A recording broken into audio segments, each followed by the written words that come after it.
Just kind of a real quick snapshot. We've been doing the AI for business analysis stuff now since probably, October, September of last year. We kicked off a class in December. It's just amazing the feedback we get on the program, the amount of skills that people learn because of the hands-on nature of it. So Mark is going to teach you some very specific stuff here today. You're actually going to learn in this web seminar. But I want to make sure everybody knows there's a lot more to learn and you get hands-on practice as well. So Mark, go take it away. Let's jump into these folks and get them rocking and rolling. All right. Well, I like to think about what you're going to see today as sort of version 2.0 of our, way of thinking about AI for business analysis. And when I say version 2.0, what I'm really talking about is the idea that, in the last year or so that we've been doing this stuff, we've been seeing a lot of changes, a lot of improvements, a lot of, fantastic developments occurring all over in terms of, who's providing these, generative AI agents, what they can do, what you're able to do. And of course, when we do our classes, when I do my consulting, when we do all of these kinds of things, it's a huge learning experience because, just as I always say in the classes, I'll teach you a few things and you'll teach us some things as well, because we're all discovering great new things that these agents and tools are capable of doing. Now, I've been in this business, since forever. And what I really love is that, we now have been able to sort of bring together two things that I think are really, really valuable as part of the software lifecycle. Now, yes, I'm still a developer. I still write code for a living. But, the analysis activities, figuring out what it is that you're trying to do before you get in and start doing it, as well as the testing activities, are two areas where the AI agents can really, really help. But there hasn't been a whole lot that's been presented or said about this. I mean, you go out there, everybody's talking about how you can use the AI agents to write your code, but how do you figure out what that code's supposed to do? And oh, by the way, how do you figure out that that code is actually doing the right thing? So I like to think of it as we're sort of filling in, both ends of the spectrum. Now, if you're familiar with the BABOK, the BA body of knowledge, you notice that there are, 6 of these so-called knowledge areas. And one of the things that we do that I like to cover and present and show people is that generative AI is able to help in all of these areas. And in fact, this is kind of a highlight of what you're going to be seeing today in this webinar. So for example, if you look at the knowledge area about requirements analysis and design, okay, we're going to jump in right away and see how we can create a number of different artifacts for the kinds of things that you're probably accustomed to doing as part of your business analysis work. We're going to be looking at how we can do this almost instantaneously using AI agents.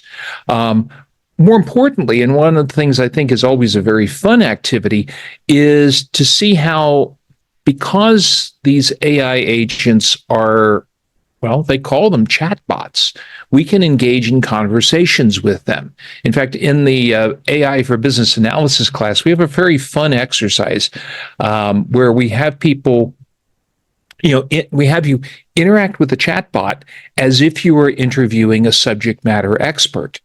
And some of the classes have actually had some really interesting interactions with their AI agents, including one that kind of created a whole little soap opera about the case study problem in doing that.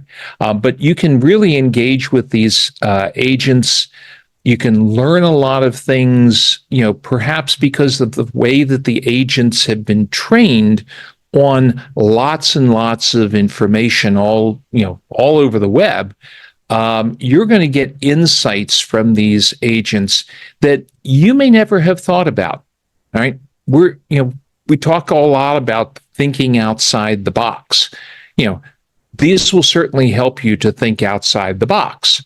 A lot of the other tasks involved in doing business analysis and business analysis related work are made much, much easier through AI agents.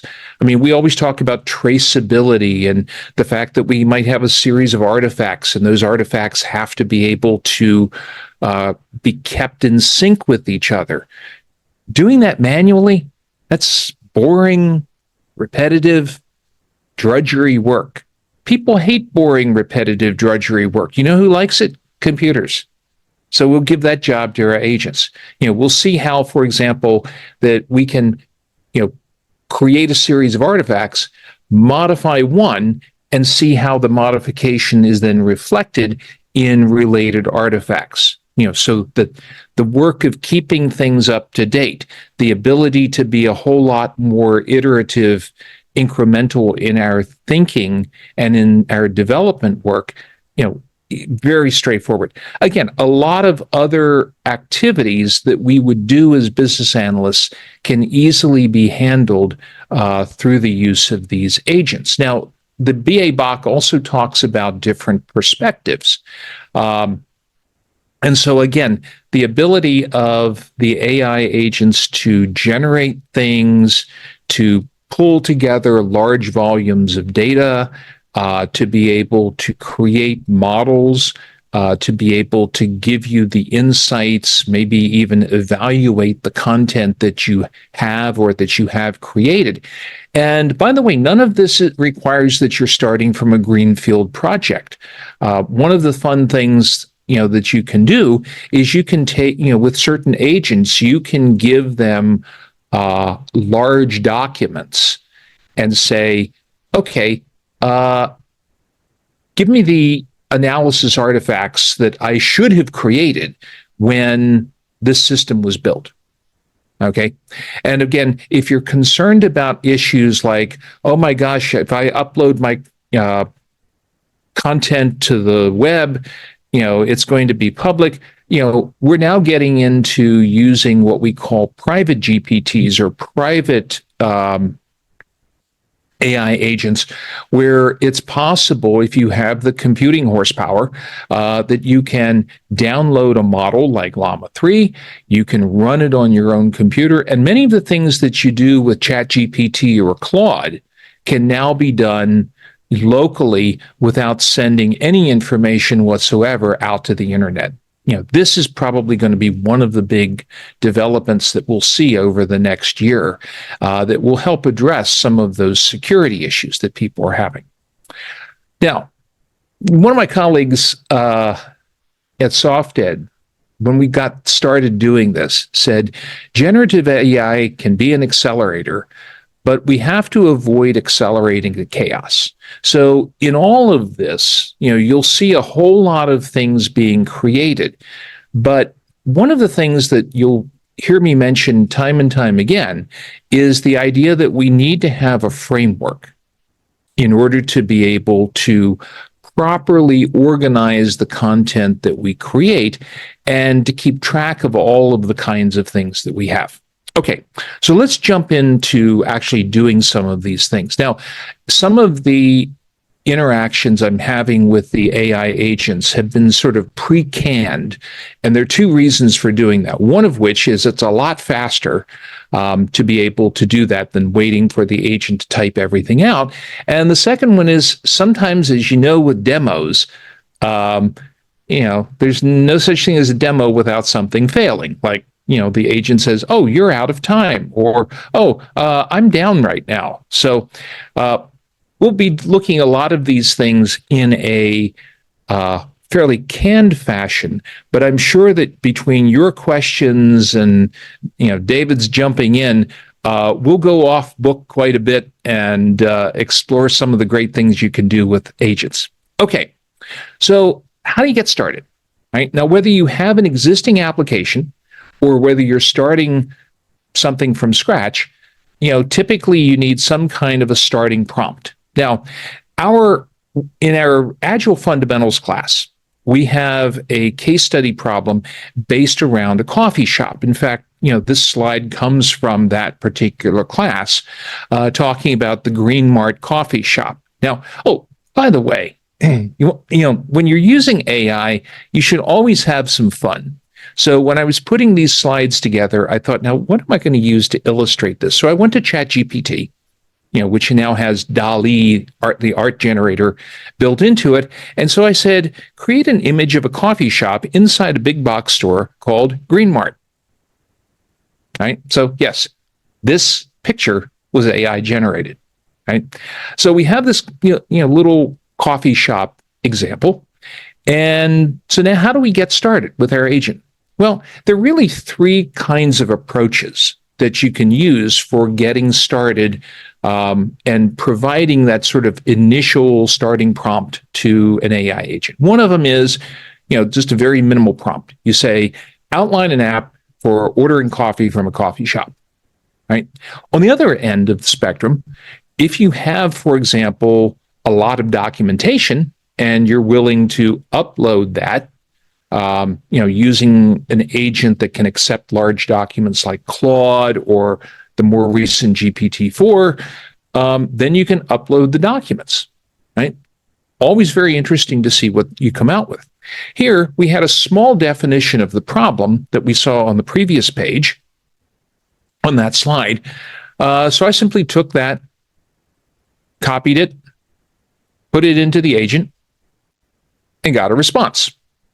Now, this was actually kind of one of those things I did when I was first getting started with an AI agent, with ChatGPT, exploring around. I went, I wonder if I could create the kinds of artifacts that we do in our business analysis classes, our agile fundamentals classes, and so forth.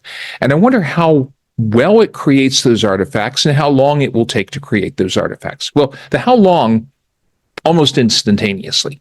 How well, that was the surprise. That was the part where I was like, whoa. So what I did here was I simply gave it the description of the problem, and it came back and gave me a lot of information about this particular problem. Now, one of the things you will notice when you look at what the prompt comes up with is, what the response comes up with is some of it's useful, some of it's not. I saw a hand go up. David, do you want to read off the question?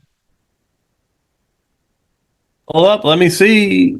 I'm not showing any questions in QA or in chat. So if someone has a question, just let us know. Chat it on in. Okay. Keep flowing, Mark. Keep flowing. All right.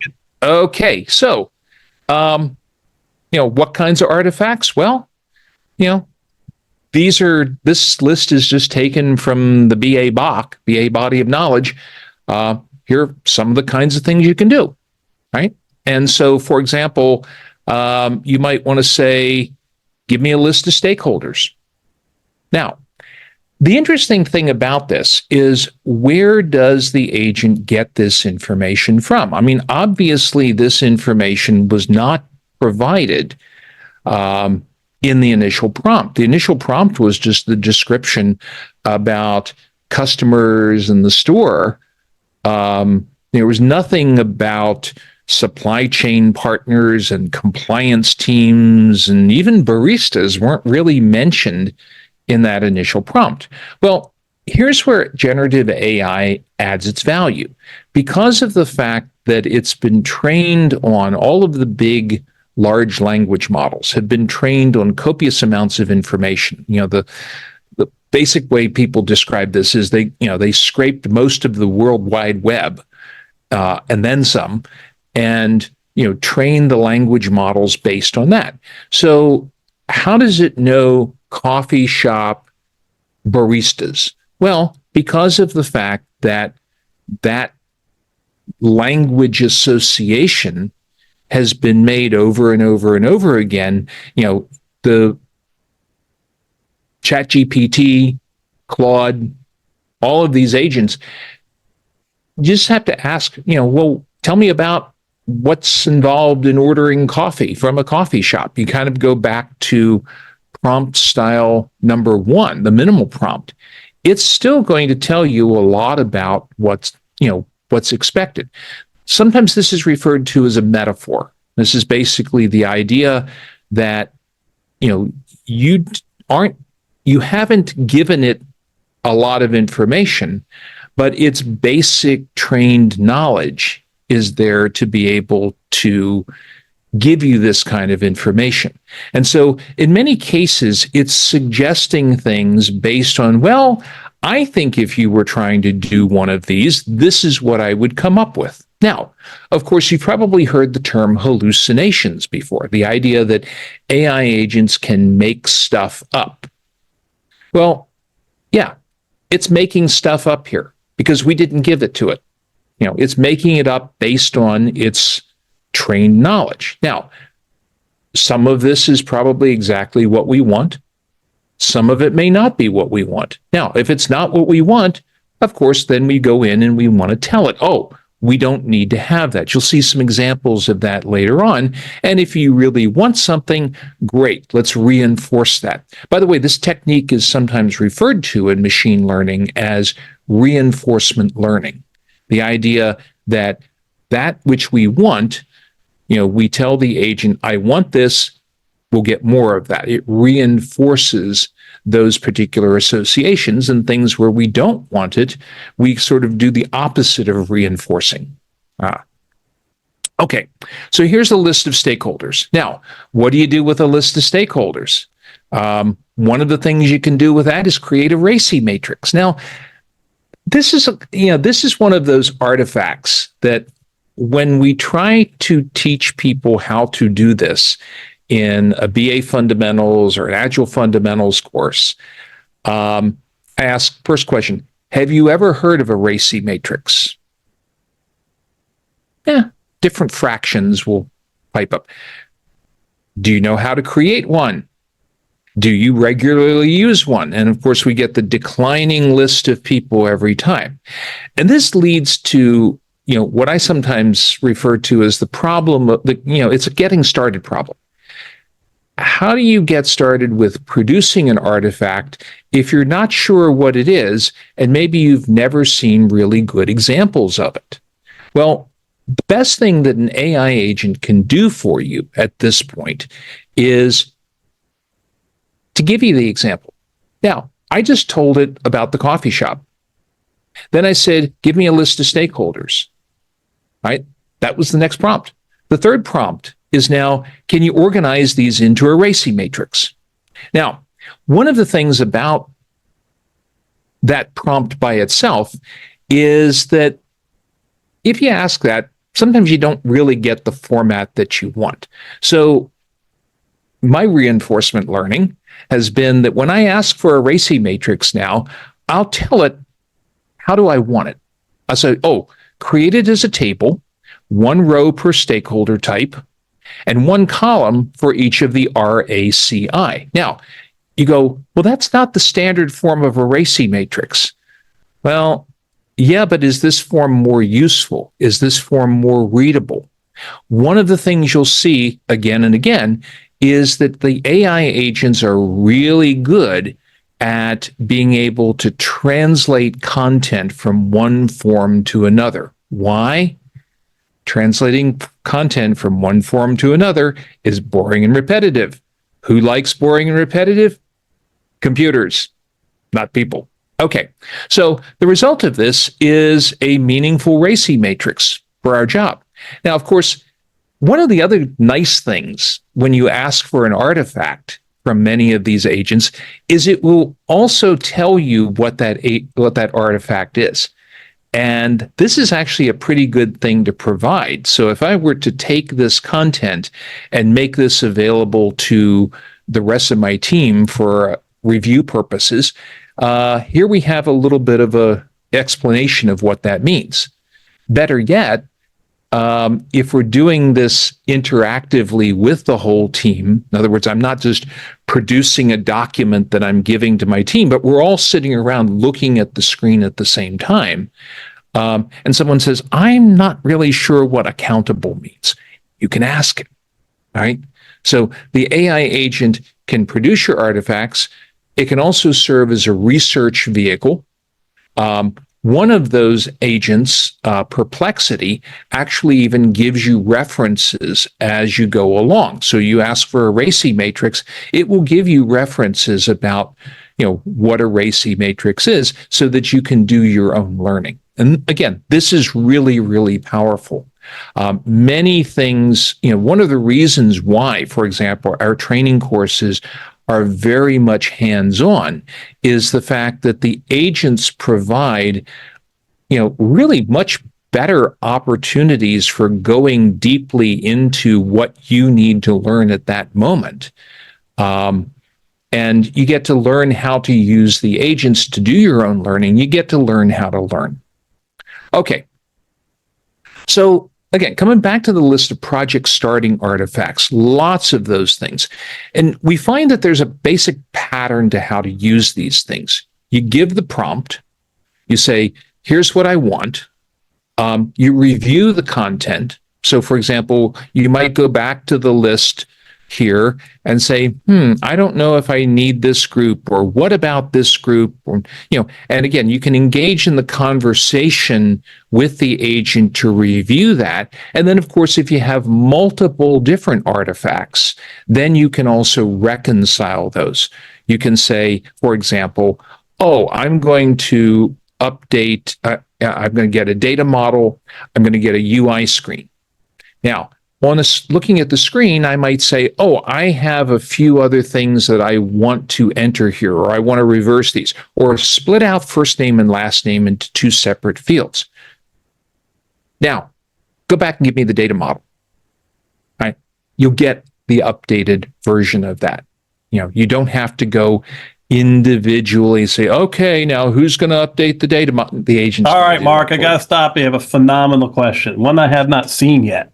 Phenomenal. And all the stuff we've done, I have not seen this question yet. This is very interesting, and I want to hear your answer to it. So suppose your organization has templates for these artifacts. How do we get AI to help us fill them out? My guess, and this is, again, a guess based on my experience of doing this, is provide the template. So you say, here is our organization's template for blank. Can you fill this in from this content?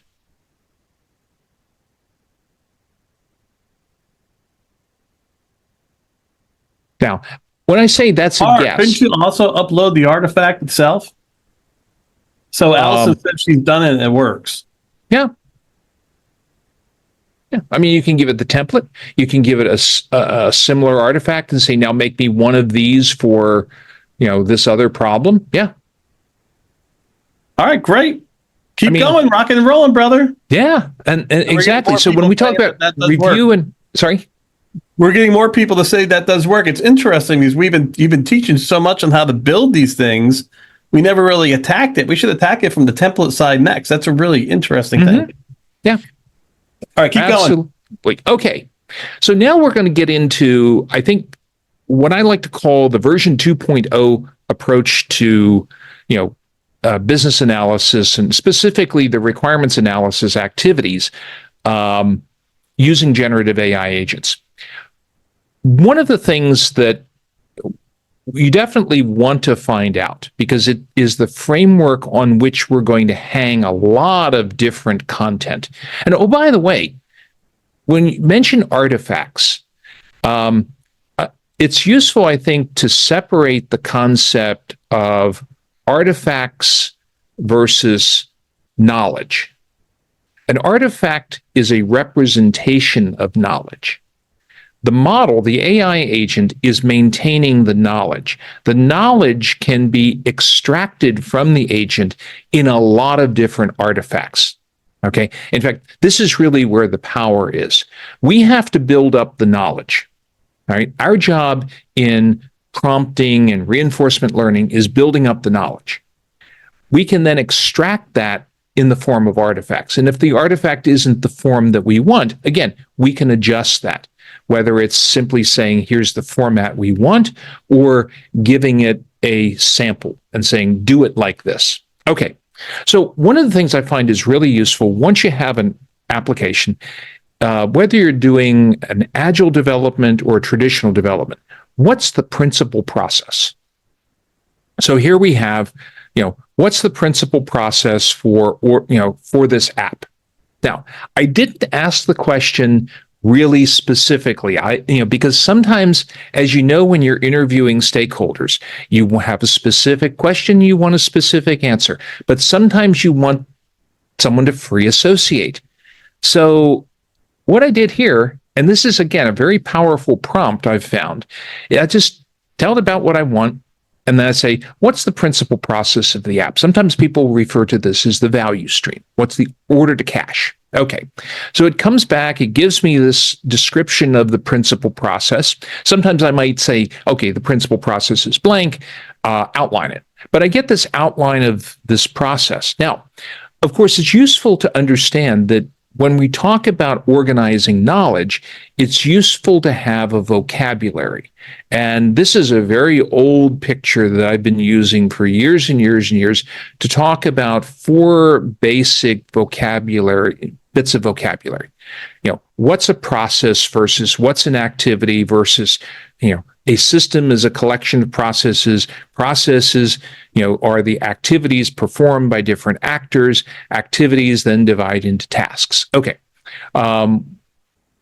It's a vocabulary. It helps to have a vocabulary for organizing that kind of information. So now I look at that model, or I look at this description, and I go, most of this looks like what I would be doing if I'm ordering coffee. This user registration kind of feels a little wonky to me. So the way in which I approach this is I don't go in and say, hey, number 1, you're wrong. You do not happen every. No, instead I want the agent to be a little introspective. So I say, are all parts of this process done every time someone orders coffee? The agent comes back, goes, not really. The user registration is something that's done only once. Okay. So in other words, I had a thought. I wanted to check to see if the agent had the same thought.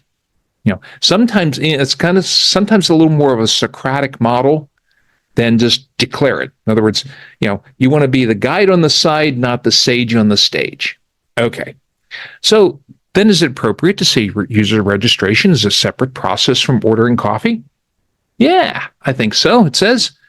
All right. So what have we done? We now took a prompt that we asked for, what's the principal process? We then began an adjustment process. We used our sense as a business analyst. All right. In other words, don't check your brain at the door. Take the things that are sensible to you as a BA. You go, this looks like one process. This looks like another. And oh, by the way, this feedback stuff is totally optional. Now, why do I think it's optional? Well, I'm thinking about agile and minimum viable product and what do I need to get something out the door and, all that kind of stuff. Okay. So in my reinforcement learning, I essentially want to adjust the agent's scope of the problem. So now I have 2 processes.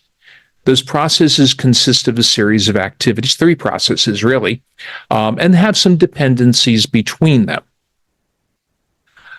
Okay, let's outline user registration in the form of a use case. Again, this is what agents are really good at doing, is changing up the format. So I can review that. Use cases are close to test cases. Again, promoting another dimension of what we can do with our AI agent. Give me a list of test cases, right?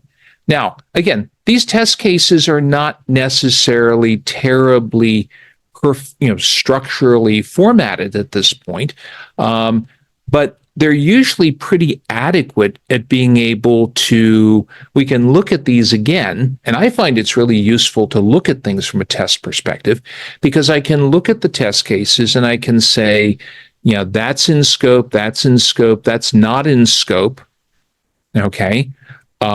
Or, I never thought about that one. Oh gosh, I never really thought about worrying about case sensitivity. And of course you get a lot of these. You get them very quickly, right? Now, someone says, well, we do our test cases in Gherkin format. Okay, great. It's just a format, all right?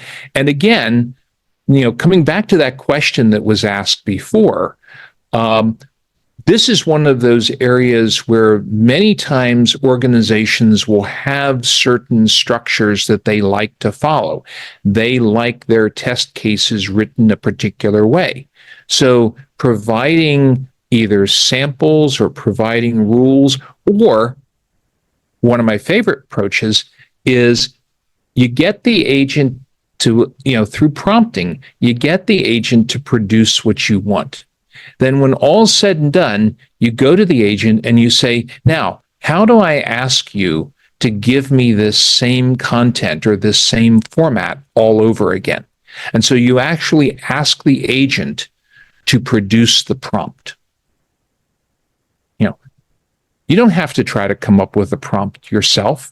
You don't have to try to be the amazing person who creates the perfect prompt. You go through the dialoguing with the agent, and then when you get what you want, you say, now, how do I ask you for this again so that you give me this again, right? And it will do that. Okay. Now, as I said before, agents are really good at shifting up the formats. Now, at this time, and again, I always say at this time, crossing my fingers, because inevitably somebody will come up in the chat and go, oh, I found a custom GPT that will do this for you. Because there's so much evolving in the marketplace right now. There's so much evolving out there. Most of the agents that people are working with today are still kind of limited to producing text. As analysts, we like to work with diagrams. We like to work with figures. Okay, so I say, can you create a diagram for this? Now, I've learned that there are two open source diagramming frameworks, I should say, that work well with the big generative AI agents, Plant UML and Mermaid. And so I tend to like Plant UML.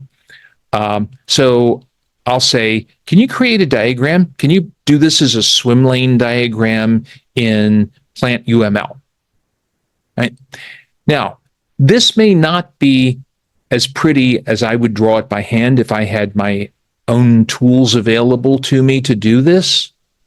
But given the choice between something that I can get really quickly and something that is absolutely picky perfect, I'll take something I can get quickly, something that illustrates the problem. Because many times when you look at even a diagram that gets generated in something like Plant UML, when you look at that diagram and you go, this doesn't match up to what I'm thinking, it's not that the problem is just the diagramming. The problem is probably the underlying knowledge. And you need to dialogue with the agent to correct the underlying knowledge or adjust that underlying knowledge, right? But being able to have this in a way that you're able to work on it, and when I say you, I mean you as a whole team can work on this live right then, right there, is huge. There's no going back and getting someone to open Visio and have to redraw the diagram, then they have to print it back out, put it in. No, it's just here, right? Now, one of these diagrams I find is really useful, and again, this goes back a long time, is an information model. Might think a data model. Right? How do I look at a problem, not from a perspective of what has to happen, but from the perspective of what are the things in the problem and their attributes and their relationships. So another question I'll ask is outline the data model. And, oh, by the way, can you do it in Plant UML format? Right? So again, now I can look at this and go, okay, so this thinks about customers. customers have placed many orders. The orders can have many items on them. Where's the store? Again, I look at this model. It doesn't line up to what I want. I can prompt, I can go back around, we can iterate on this to get what we're looking for. And oh, by the way, as I'm doing that, it's keeping track of the whole problem so that the whole list of underlying processes, the whole list of underlying activities in those processes is continuously being updated. So I can ask, for example, I can look at the information model perspective. Oops, come on, roll. There you go. I can look at the information model perspective, and I can say, looking at all these entities and relationships here, can you give me a list of the real world activities that cause creation, updating, deleting of these different entities? In other words, I'm now taking the problem from two different perspectives and I'm merging those perspectives together. I'm beginning by doing a correspondence between those, two different models. And of course, I can put that into, a tabular format that's probably a little easier to understand. And again, I can look at this and go, I'm not seeing anything for setting up a store, or for, how do I have different menu items with different prices on sale in different stores? Is that a requirement I have? If I have that requirement, I need to be able to see that supported in the models that I'm creating. And the purpose of the models is no longer to just be deliverables. The purpose of models and artifacts is to be a representation of the underlying knowledge that exists within your agent. Right? And then you make the adjustments to the knowledge in the agent based on what you're seeing in the produced artifacts. So all in all, what's very important in all of this, and again, the question often comes up from people, how do you manage all of this content? For example,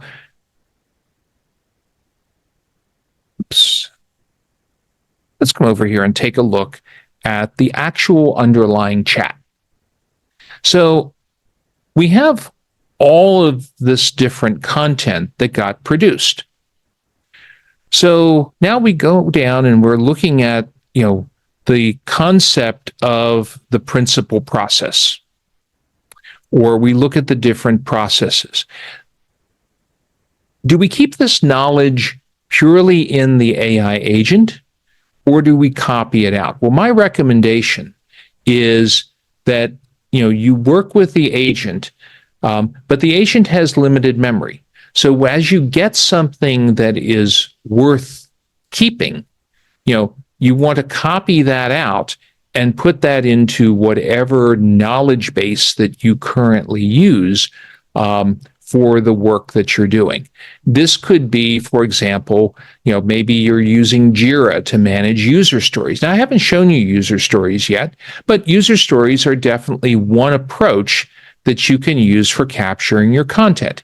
If you have some sort of a meta model or a data modeling, formalism, you can get the content out in a way that can populate, some sort of data modeling, capability. If you have something that keeps track of use cases or test cases, again, you can copy that information out. And more importantly, once you have that in a format, you can always provide that back to the same agent or to different agents.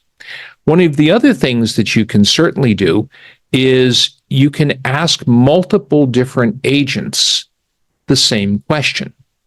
And when you ask multiple different agents the same question, for example, here we can say, here's the coffee shop app. Give me a list of stakeholders. So we see a list of stakeholders from ChatGPT. Well, let's come over here and let's go to Claude. I'm going to start with Claude, and I'm going to go back, give it the same starting prompt.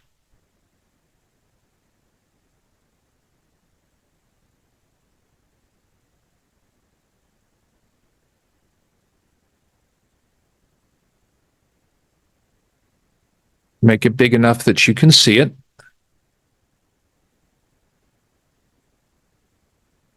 Now, Claude is having a little bit of formatting issues at this point.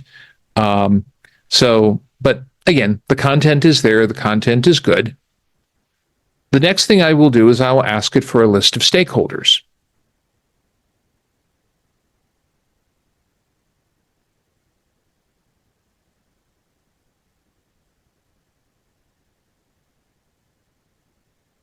Again, I'm going to ask the same question. I could also ask the question about the principal process. Let's see, where is the list of stakeholders in here? Here we go. Give me a list of stakeholders.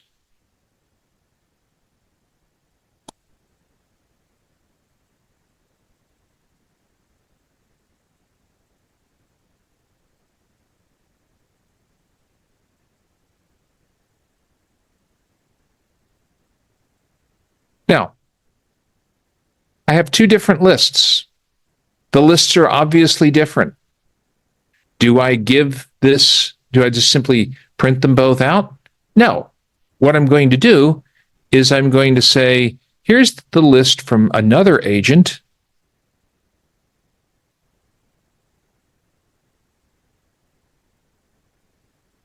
Here is a list from another agent. Compare and merge the two lists.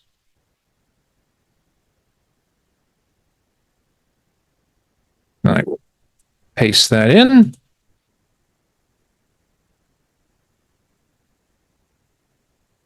Now, you could have gotten the lists from different agents. You could have had, as we do in one of the classes, you do your own brainstorming, then you ask the agent, and then you merge the results of your own brainstorming with, what is produced by the agent.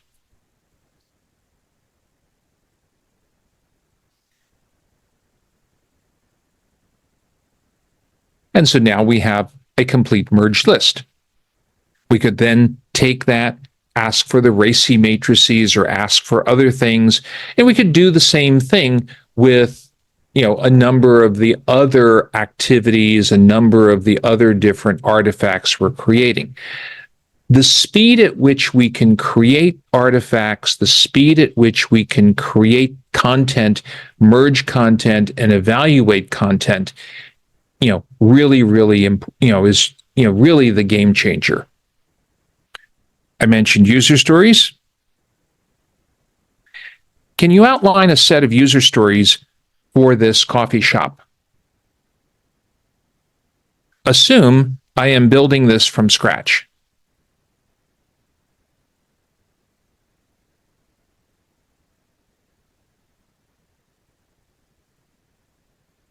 Now, one of the things about the way that we create user stories is that the user story creation that you're seeing here, is based on, I guess what we would say is the generally understood knowledge that the agents have based on their training data.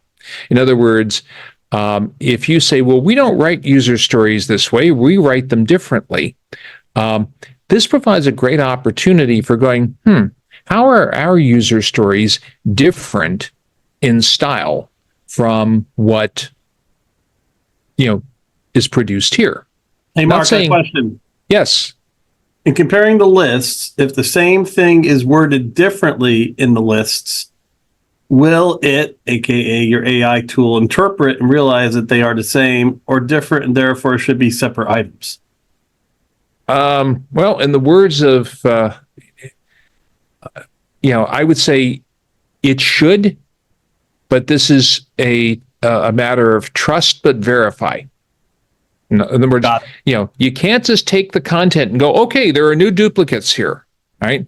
I'm going to take a look at this and I'm going to ask it to produce this. Now, by the way, Claude in particular has been having a lot of formatting issues recently.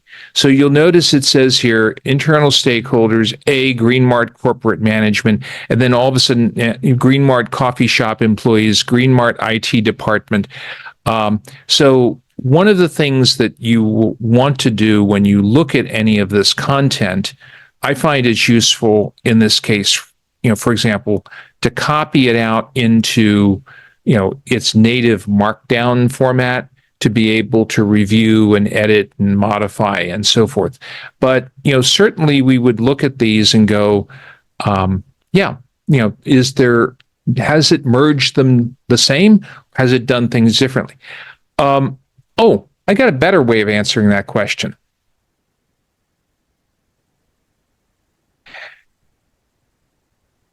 Looking back to when you merged the lists of stakeholders,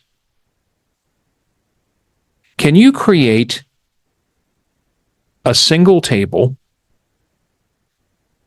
with one column for the merged stakeholder, a second column for the stakeholder from your list, and a third showing the stakeholder from the other list? Now, this is one of those here goes nothings, but if we want to compare these things, it's probably useful to say, where do we have cases where, for example, if we look at the lists, we see, for example, Greenmart corporate management was known as business owners executives from the other list. Coffee shop employees were listed as store managers, baristas, and staff in the other list. So, what I did here, and again, I think what you want to take away from this is how to use the AI agent. You asked a question, a very valid question, about does it understand the differences between the names? And I went, well, yeah, but I then verified it. I created myself a little experiment. I said, give me the merged list and then show me the two sources so I can take a look at it and see what the differences happen to be. Hey, there's some great feedback on this, by the way. Tim goes, traceability can be very important. Get out of my way a little. Being able to distinguish between info from an agent, info that you supplied yourself is going to be very useful. Mm-hmm. Yeah. And again, we can do this from a number of different sources. For example, if I look at the list of user stories, okay, if I have the user stories and then I have the process steps, right? Now, maybe I got the process steps from somewhere else. Maybe I'll make them up right here. Outline the process steps for a customer to order coffee. Assume the customer is registered and logged in.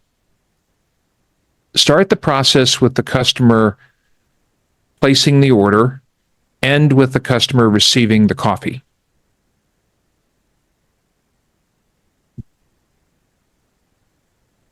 Again, I don't have to be absolutely perfect with the structure of my prompts. All right. In fact, there's a lot of advantage to being kind of loosey-goosey when you prompt. Again, we're not trying to, when we're doing the chatting, we're not trying to be, a developer writing a one-shot prompt because we're going to embed that into some Python application. We want to have a conversation. Okay, so we have these process steps.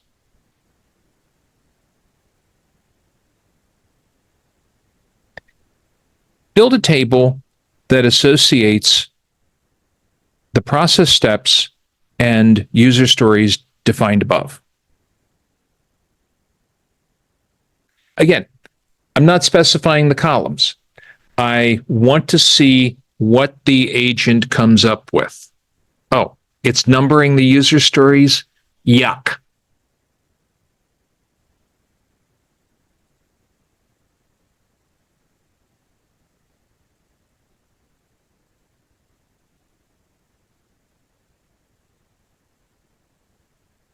Yuck, period. This is too hard to follow.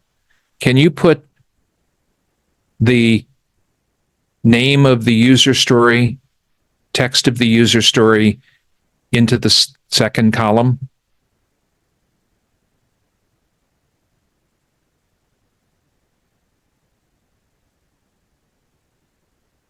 And yes, I do really say yuck.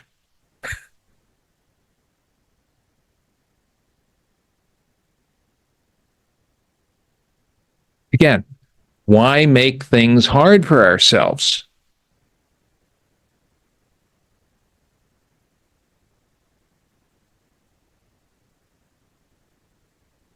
Okay, so it's putting its tables into a nice little, frame, which of course, I think it's even if I zoom it out. So if you say, oh, I need to see stuck the in the whole frame box. You got to Sorry? output. You're stuck in the frame box. You're going to have to output into something to see everything. Again, one of my favorite things, Control C, go to a Word document. I know a Word document's like not the perfect way of doing this, but in the interest of time, go to a Word document. There we go. There's my table. And of course, I can probably then do a little bit of formatting to make the table a little easier to read.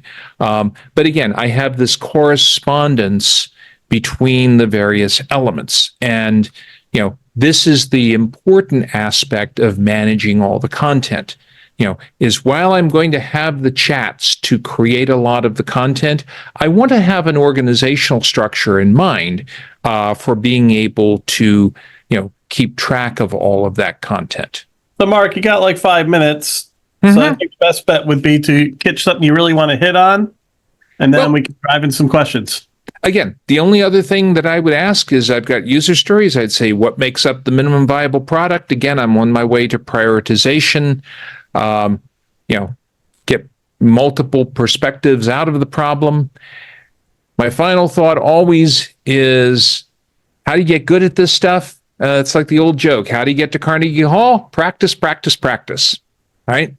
And yes. So, Mark, first question is, we're on the web seminar here, and Anthony goes, this has been great. I definitely learned some new uses. However, I feel user stories are one of the lowest value things that BA can bring to the org. I love a future session looking at applications for supporting strategy, value analysis, waste avoidance. How much of that stuff is covered in the class? As much as you can take.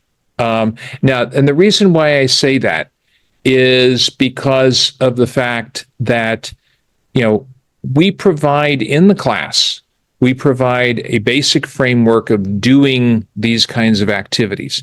The learning takes place in the questions that you have, in the thoughts that come to your mind, in the, last night I was thinking about this and. Pop it out. So the key here is that you're gonna get into a lot of hands-on activities, but as you said, the Socratic method is going to come apply, because your brain's going to be working at 1,000 miles per hour while you're doing things, saying, well, what about this? Hey, I need this, and you're going to be able to magically show it. Right. I mean, imagine that, from a training perspective, and the same thing is true when you're, learning to apply this in your real work.